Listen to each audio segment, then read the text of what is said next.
करते हैं और हमारे साथ बात करने के लिए इस सेलिंग के एनवायरनमेंट में क्या करें ये बताने के लिए हमारे साथ जुड़े हैं अल्फा एक्यूरेट एडवाइजर्स के managing director Rajesh Kothari. Rajesh ji, good afternoon. I am assuming कि आपका पोर्टफोलियो भी इस समय काफ़ी पेन में होगा, जैसा कि पूरा मार्केट है। आप क्या कर रहे हैं इस समय और आपकी क्या एडवाइस होगी? हाय अनुज जी। देखो, बाजार की 3 सीजन होती है। एक बुल मार्केट, एक बेयर मार्केट। लेकिन सबसे अच्छा इस तरह का जो माहौल रहता है तभी सैटरडे संडे बहुत अच्छे दिखते हैं। करें तो ये बेसिकली 3 सीजन्स होती है, but that's on A lighter note. नहीं, आई थिंक करेक्शन हम सब चाहते थे, करेक्शन आवे और फाइनली करेक्शन आ गया। लेकिन जब भी आता है तभी किसी को अच्छा तो लगता नहीं है क्योंकि स्टॉक्स डाउन होते हैं। But I think that's where the opportunity comes. तो लास्ट अगर आप देखोगे सितंबर 2024 तक का जो माहौल था कि throw the dart and make the money, तो वो माहौल is over. Discipline is now getting rewarded, quality is now getting rewarded, exit strategy is now getting rewarded. और ये सबसे बड़ा इंपॉर्टेंट चीज है। मैं हर बार कहता हूँ, आपकी चैनल पे भी मैंने कई बार कहा है कि क्या लेना सबको पता है, कभी बेचना वही art and science of fund management है। So we are very agile in our portfolio. We keep changing our portfolio on very regular basis. तो जहाँ पे भी ग्रोथ कम लग रहा है, जहाँ पे भी कहीं क्वालिटी कॉम्प्रोमाइज हो रही है, तो वहाँ पे हमें वो पोर्टफोलियो को शिफ्ट करना चाहिए। सो आई थिंक कोई भी क्राइसिस को वेस्ट नहीं करनी चाहिए। और सिमिलरली ये करेक्शन जो है, मैं जो भी आपके व्यूअर्स हैं उनको वही कहूंगा कि ये अपॉर्चुनिटी है to repair and rejuvenate your portfolio. तो ये एक पोर्टफोलियो का हेल्थ चेकअप करके उनको रिपेयर कीजिए और जहाँ पे ग्रोथ है, अच्छी कंपनी में है, उसमें आप शिफ्ट कीजिए। सो दैट जब भी मार्केट आगे बढ़ेगा तभी वापस वेल्थ क्रिएशन बहुत बड़ा हो सकता बिल्कुल। Rajesh ji, very good afternoon.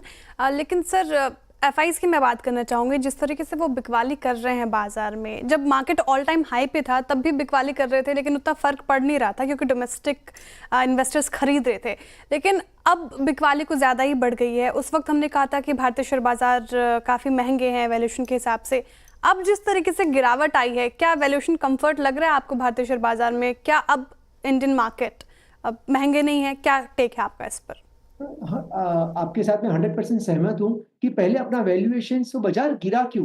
क्योंकि अपने आप का वेटेज से बाजार गिर गया। जो वैल्यूएशन इतने हाई हो गए, लोगों ने अर्निंग्स ग्रोथ मार्च 25, 26, 27, 28 तक, कहीं कोई स्टॉक्स में तो नरेटिव्स इतने चल गए कि मार्च 30 तक का भी आज डिस्काउंट कर दिया। तो वो ओवर वेट, ओवर वैल्यूएशन हो गया था और इसके लिए मार्केट राइटली करेक्शन हुआ। लेकिन अभी भी कहीं सारे पॉकेट्स ऐसे हैं जहां पे वैल्यू है और कहीं सारे पॉकेट्स अभी भी है जहां पे अभी भी वो नरेटिव्स पे चल रहे हैं। तो ये जो नरेटिव्स की दुनिया है वहां से निकल के जो नंबर्स की दुनिया है वहां पे हमें फोकस करना पड़ेगा। रहा सवाल एफआईआई का, तो मुझे नहीं लग रहा है कि जो हिसाब से एफआई ने लास्ट 3 महीने में सेलिंग किया है, अब ये करंट लेवल पे उतनी ही जोर से सेलिंग आएगा, ऐसा मुझे नहीं लग रहा है।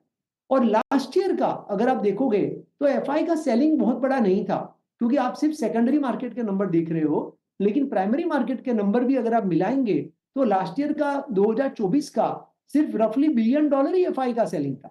तो we have to look at the net number rather than the gross number. और ये दोनों को आपको मिला के आपको देखना पड़ेगा कि एफआई का क्या व्यू बन रहा है। तो मुझे लग रहा है कि जो भी इकोनॉमी की फिजिकल डेफिसिट कंट्रोल में रहती है, इंटरेस्ट रेट कट होना चालू हुआ है, इन्फ्लेशन कूलिंग डाउन हो रहा है और वैल्यूएशन भी आपकी फेवर में आ रहा है। तो basically these are the four most important thing for any global investor. So I'm sure they will come back to India very soon as it becomes valuation wise attractive compared to their own home market US. उनका US market पे क्या view है वो भी इतना ही important रहेगा compared to the Indian market. अच्छा, राजेश जी नमस्कार, वीरेंद्र बोल रहा हूँ। अभी श्रेया इस डिस्कशन को एफआईएस की तरफ लेके गई, लेकिन दिक्कत ये हमारी है, फ्रेंकली स्पीकिंग। ऊपर का माल फंसा हुआ है, नीचे पैसे नहीं। वो कहते हैं ना वो कि इरादे मेरे डिफेंडर के हैं और पैसे मेरे पास सिलेंडर के हैं। तो अब करना क्या है उस छोटे मोटे पैसे से? मतलब क्या कर सकते हैं आप इस प्राइस पे? हैं? सही बात। तो आपने एकदम सही कहा कि तो प्रॉब्लम है। तो जो लोगों ने वो फंसे हुए हैं, तो वो कोई बिना रिसर्च अगर आप काम कर लो, बिना एडवाइस कुछ काम कर लो कि जस्ट टिप बेस्ड बाइंग कर लो, तो वो हर बार की स्टोरी है। ये बार कोई नई बात तो है नहीं। और मार्केट अगर कोई बोलता है कि नीचे जाएगा ही नहीं, तो पॉसिबल नहीं है, क्योंकि मार्केट का तो स्वभाव है ना कि ऊपर जाना और नीचे जाना। तो हमें क्या डिसिप्लिन मेंटेन करनी है। आई थिंक द पूरा जो आंसर है, ये पूरा जो लर्निंग से कोई भी करेक्शन का, कोई कोई आम आदमी निवेशक जो रिटेल इन्वेस्टर है, उसके लिए एक ही वन सेंटेंस है, क्या वन वर्ड है, discipline. Don't get carried away, discipline. लेकिन यही होता है, जब भी बाजार ऊपर होता है तभी सब लोग मोमेंटम चेस करते हैं, रिटर्न्स को चेस करते हैं, और फिर जब भी नीचे आता है तभी लोगों को डिसिप्लिन याद आ जाती है। तो अगर डिसिप्लिन अगर हम बरकरार रखते हैं तो फिर फंसना कोई प्रॉब्लम है ही नहीं, क्योंकि आज भी आप जो लोगे 3 4 5 साल का व्यू रहेगा तो वापस आपका अच्छा सा गुड डबल डिजिट रिटर्न बनना निश्चित है। लेकिन पेशेंस रखनी पड़ेगी, क्योंकि बिना पेशेंस हो शेयर बाजार में पैसा कभी कोई कमाता नहीं है। So you to keep the patience. अच्छा, ये बात करते हैं कि इस प्राइस पर भी क्या अच्छा लग रहा है, और एग्जैक्टली क्या होल्ड करता है वो स्ट्रेंथ जो जब भी पुल बैक आएगा ज़्यादा रिस्पॉन्ड करेगा, अच्छी तरीके से स्ट्रॉन्ग पुल बैक देगा। क्या ऐसे में बैंक्स और NBFCs कंसिडरिंग फैक्ट कि रेट कट्स हुए हैं, RBI is maintaining enough liquidity और थोड़ा सा रिस्क वेटेज को कम कर देना, ये सब चीज़ें क्या NBFCs को और बैंक्स को एक अच्छा परफेक्ट ब्लेंड बना रही हैं to chase if you have liquidity at this price? Yes, you are right. So from last 3 months हमने हमारा बैंकिंग का एक्सपोजर इंक्रीज किया हुआ है। हमारे मल्टी कैप पे रफली 29% करंटली बैंकिंग है, जिसमें कॉर्पोरेट बैंक्स भी है और NBFC भी है। तो बैंक्स डेफिनेटली बेनिफिट होएगा, क्योंकि लिक्विडिटी पे RBI के बहुत सारे मेजर्स इंप्रूवमेंट आ रहे हैं। लेकिन ये सिर्फ इंप्रूवमेंट सिर्फ बैंक्स के लिए सीमित नहीं है। जो यूनियन बजट का 1 लाख करोड़ का गिफ्ट जो टैक्सेशन का दिया हुआ है, तो उससे finally rural economy, urban economy, consumption, पूरा इकोनॉमी का रिवाइवल होने वाला है। तो अगर आप निफ्टी का अगर अर्निंग्स ग्रोथ देखेंगे तो 1% अर्निंग्स ग्रोथ था फर्स्ट क्वार्टर में, सेकंड क्वार्टर में भी 1-2% का ही अर्निंग्स ग्रोथ था, लेकिन थर्ड क्वार्टर में we are back to 9% earnings growth. Now as you move into July quarter means second quarter, 3 महीने के बाद की बात कर रहा हूं, we are back to 12% earnings growth. So ये सिर्फ कोई बैंकिंग के लिए सीमित नहीं रहेगा, चाहे वो सिलेक्ट बैंकिंग स्टॉक्स हो, चाहे सिलेक्ट फार्मास्यूटिकल स्टॉक्स हो, चाहे सिलेक्ट कंज्यूमर डिस्क्रिशनरी कंपनीज हो, या चाहे ऑटोमोबाइल कंपनीज हो। I think across the board opportunities काफी है, लेकिन उसमें हमें सिलेक्टिव रहना पड़ेगा। सिर्फ टॉप डाउन व्यू नहीं लेना है, थोड़ा बॉटम अप भी साथ में देखना पड़ेगा। There are so many opportunities across various sectors, we have to use it wisely. बिल्कुल। तो आपने कहाँ बेट लगाए हैं ऑफ लेट? अगर विद डिस्क्लोजर आप बताना चाहें कुछ स्टॉक्स जहां पर आपने टॉप अप किया है, जहां पर आपने इस डिक्लाइन में फ्रेश बाइंग की हो। तो एक तो बैंकिंग एंड फाइनेंस, जहां पे हमने हमारा वेटेज बढ़ाया हुआ है पिछले करीब 3 महीने से, और आज भी हम पॉजिटिव है। दूसरा फार्मास्यूटिकल्स, जिसके अंदर 3 बकेट है, तो हम लोग CDMO स्पेस पे काफी पॉजिटिव है पिछले कहीं लास्ट 2-3 क्वार्टर से। तो that is a second space जहां पे हमने वेटेज ऐड किया है। तीसरा जो डिजिटल प्लेटफॉर्म्स जो है, like for example insurance aggregator, तो इस तरह की कंपनी जहां पे ग्रोथ फंडामेंटली बहुत ही स्ट्रांग है, और आगे का जो रोड मैप है वो बहुत ही double digit, strong double digit 25-30% kind of a growth opportunity जहां पे दिख रही है। तो ये तीसरा बकेट है। एंड कंज्यूमर डिस्क्रिशनरी हमें लग रहा है will be the very big beneficiary. 3-4 महीने के बाद आपको इफेक्ट दिखाई देगा, और हमें लग रहा है consumer discretionary also will benefit in a big way. तो ये 4 पॉकेट्स हैं जहां पे we have been increasing weight in last correction. तमाम सेक्टर्स बताए आपने राजेश जी, लेकिन IT सेक्टर का ही जिक्र नहीं हुआ। IT सेक्टर पे भी आपका टेक मैं जानना चाहूँगी।